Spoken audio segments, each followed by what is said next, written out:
মহানগৰীৰ দিছপুৰ লাষ্টগেটস্থিত শ্ৰীমন্ত শংকৰদেৱ নামঘৰত শ্ৰী শ্ৰী কৃষ্ণৰ ৰাসলীলা প্ৰদৰ্শন ডক্টৰ দীপেন দাসৰ পৰিচালনাত সাংবাদিককে ধৰি সদাব্যস্ত চৰকাৰী বেচৰকাৰী কৰ্মচাৰীসকলৰ দ্বাৰা প্ৰদৰ্শন কৰা হয় ৰাসলীলা ভাগ নৃগোষ্ঠীয় সাংস্কৃতিক মঞ্চৰ উদ্যোগত আৰু শ্ৰীমন্ত শংকৰদেৱ নামঘৰ কমিটিৰ যৌথ উদ্যোগত বিগত কেইবাবছৰে আয়োজন কৰি অহা হৈছে এই ৰাসলীলা ভাগ গুৰুজনাৰ কলা সংস্কৃতি ধৰি ৰখাৰ উদ্দেশ্যে আয়োজন কৰা ৰাসলীলাত কেইবাটাও সংবাদ প্ৰতিষ্ঠানৰ সংবাদকৰ্মীয়ে অংশগ্ৰহণ কৰে।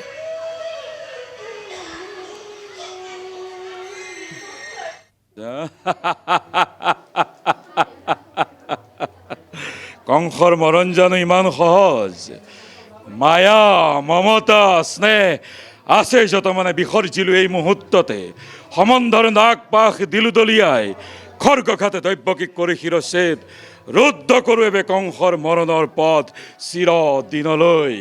মই নাৰদৰ ভাও লৈছিলোঁ আৰু ইয়াতে মই এই ভাও লৈ মই খুবেই আনন্দিত আৰু সুখী অনুভৱ কৰিছোঁ আৰু ইয়াতে বৰ সুন্দৰভাৱে ৰাসখিনি ইয়াতে প্ৰদৰ্শন কৰা হৈছে।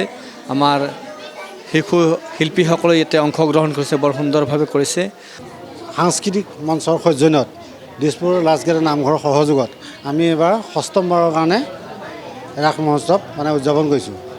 হয়, আমি ইয়াতে কৰ্মসূত্ৰে বহুত বিভিন্ন জেগাৰ পৰা আহি পেলাই আছোঁ। ইয়াতে বৈদ্যুতিক মাধ্যমৰ কেইবাজনো লোক আমাৰ লগত জড়িত আছে, কৰ বিষয়াও আছে আৰু এনেকৈ বিভিন্ন কামত বিভিন্ন লোক আমাৰ ইয়াতে গুৱাহাটীৰ বিশেষ কৰ্মসূত্ৰে থকা লোক ইয়াত আহি আমাৰ লগত সহযোগ কৰিছে আৰু আমাৰ ইয়াৰ ৰাইজৰ সহায় ভালেই পাইছোঁ। আমাৰ ৰাসভাগী এইবছৰ আমি ষষ্ঠ বৰ্ষত উপনীত হৈছোঁহি।